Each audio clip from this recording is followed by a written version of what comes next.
Assalamualaikum warahmatullahi wabarakatuh. Kami dari kelompok 4 akan mempresentasikan hasil proyek kami yang berjudul Perbandingan Support Vector Machine dan Random Forest pada klasifikasi kelainan jantung sinyal fonokardiogram menggunakan fitur DWT, MFCC, dan entropy base. Sebelumnya perkenalkan, nama saya Ariantina Lestari dengan NIM 3 digit akhir 196. Saya Aisyah Imanika Nisa dengan NIM 3 digit akhir 020. Penyakit jantung merupakan salah satu penyebab kematian tertinggi di dunia.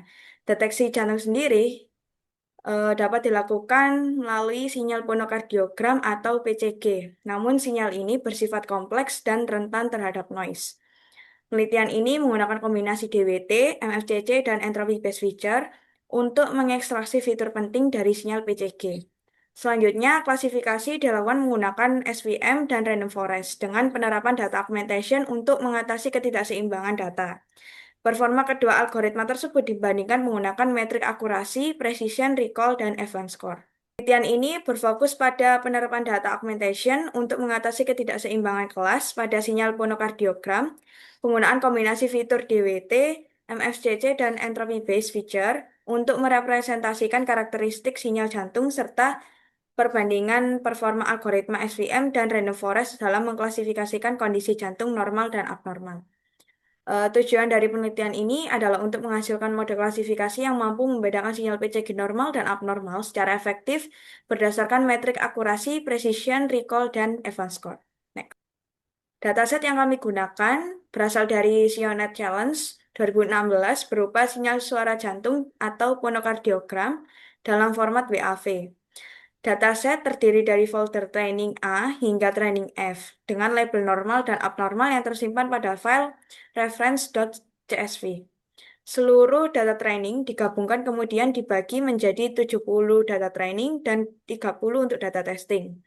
Tahap eksplorasi dilakukan untuk menganalisis struktur data, distribusi kelas, dan karakteristik sinyal PCG sebelum dilakukan data augmentation.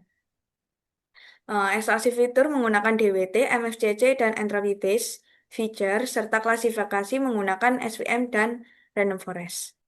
Pengerjaan ini dimulai dari pengumpulan dataset, lalu preprocessing, dan analisis data eksploratif. Ketidakseimbangan data pada data latih diatasi menggunakan augmentation data. Selanjutnya dilakukan ekstraksi fitur menggunakan DWT, MFCC, dan entropy based feature. Kemudian seluruh fitur itu digabungkan melalui feature fusion, lalu di scaling, lalu hasil fitur digunakan sebagai input pada algoritma SVM dan random forest untuk klasifikasi kelainan jantung. Dengan evaluasi menggunakan akurasi, precision, recall, dan advanced score. Pre-processing dilakukan untuk membersihkan dan menyeragamkan sinyal PCG sebelum proses klasifikasi. Tahapannya meliputi split data, data train 70, data testing 30, lalu resampling menjadi 2000 Hz untuk menyeragamkan sampling rate, lalu normalisasi amplitudo agar seluruh sinyal memiliki skala yang sama, dilakukan denoising dengan menghilangkan noise kecil, seluruh sinyal disesuaikan sehingga memiliki panjang 10.000 sampel agar ukuran data seragam sebelum masuk ke tahap ekstraksi fitur dan klasifikasi. Next. Baik, tahap selanjutnya yaitu eksplorasi data analisis. Nah, kami melihat dari distribusi label training. Dapat dilihat dari eh, gambar tersebut bahwa ternyata data training ini menunjukkan bahwa jumlah data abnormal lebih banyak dibandingkan dengan data normal, sehingga dataset ini menjadi tidak seimbang atau imbalance. Nah, kondisi tersebut dapat mempengaruhi performa model klasifikasi karena model cenderung lebih mengenali kelas mayoritas atau kelas abnormal. Tentunya yaitu waveform sinyal fonokardiogram. Nah, di sini terdapat dua label atau dua sampel label normal dan juga abnormal. Waveform sinyal PCG normal menunjukkan bahwa pola lebih teratur dan stabil, sedangkan pada sinyal abnormal memiliki fluktuasi amplitudo yang lebih bervariasi dan tidak teratur. Selanjutnya yaitu spektrogram sinyal fonokardiogram. Nah, spektrogram ini menunjukkan bahwa energi sinyal PCG paling dominan berada pada frekuensi rendah, yaitu 0 hingga 200 Hz. sedangkan enter key pada frekuensi yang lebih tinggi relatif kecil. Nah, pola tersebut ini menunjukkan bahwa informasi utama suara jantung terkonsentrasi pada rentan frekuensi rendah, yaitu augmentasi. Nah, berdasarkan hasil EDA yang kami dapatkan tadi, eh, ternyata distribusi kelas pada data train ini bersifat imbalance, di mana jumlah data normal lebih sedikit dibandingkan dengan data abnormal. Nah, untuk mengatasi masalah tersebut, kami melakukan data augmentation pada kelas minoritas, sehingga jumlah data menjadi lebih seimbang.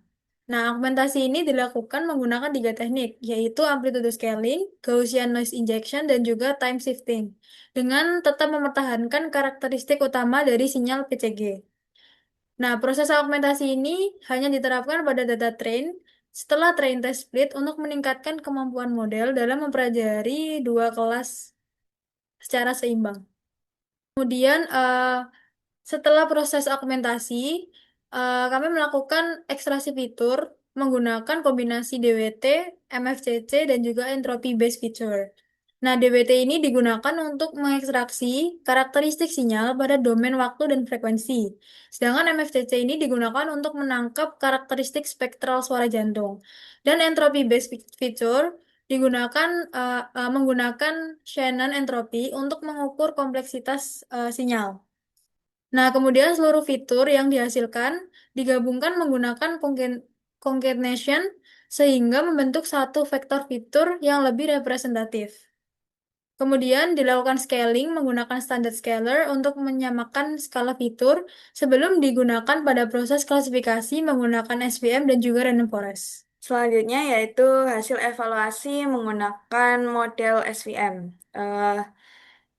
Model SVM sendiri memperoleh hasil akurasi sekitar 90% dengan recall 0,79 untuk data normal.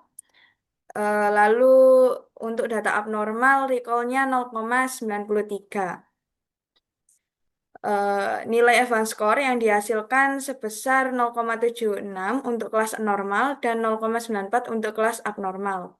Ini menunjukkan bahwa model mampu mengklasifikasikan kedua kelas dengan baik, terutama dalam mendeteksi kelas abnormal.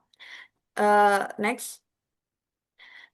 Terlihat pada confusion matrix ada data normal yang diprediksi benar 157 data, lalu data abnormal yang benar diprediksi ada 716 data. Secara keseluruhan, SWM memberikan performa yang sangat baik dalam membedakan kondisi jantung normal dan abnormal. Baik, selanjutnya yaitu hasil evaluasi dari model random forest. Dapat dilihat akurasi dari model random forest itu 89% dan juga eh, recall dari kelas normal ini 0,81 dan untuk kelas abnormal yaitu 0,91. Nah, untuk Evans score-nya pada kelas normal terdapat 0,75 dan juga di kelas abnormal terdapat 0,93. Dapat dilihat juga dari confusion matrix model random forest, eh, label normal yang benar diklasifikasikan normal terdapat 162 data, lalu target abnormal yang benar diklasifikasikan sebagai abnormal terdapat 703 data. Nah, hal tersebut ini menunjukkan bahwa model random forest mampu mengklasifikasikan kedua kelas dengan baik. Namun, performanya masih sedikit di bawah model SVM dalam mendeteksi kelas abnormal. Baik, kesimpulan dari penelitian ini yaitu penelitian ini berhasil mengklasifikasikan kelainan jantung pada sinyal fonokardiogram menggunakan kombinasi fitur DWT, MFCC, dan juga entropy based feature yang didukung oleh data augmentation untuk mengatasi keseimbangan data atau kelas. Hasil pengujian menunjukkan bahwa model SVM memberikan performa terbaik dengan akurasi 90%, sedikit lebih tinggi dibandingkan dengan model random forest yaitu 89%. Oleh karena itu, kombinasi data augmentation, ekstraksi fitur menggunakan DWT, MFCC, dan juga entropi, dan algoritma SVM terbukti efektif untuk membedakan kondisi jantung normal dan abnormal pada sinyal PCG. Selanjutnya yaitu ini merupakan referensi penelitian kami. Lalu di sini terdapat URL source code Baik, cukup sekian presentasi dari kelompok kami. Wassalamualaikum warahmatullahi wabarakatuh.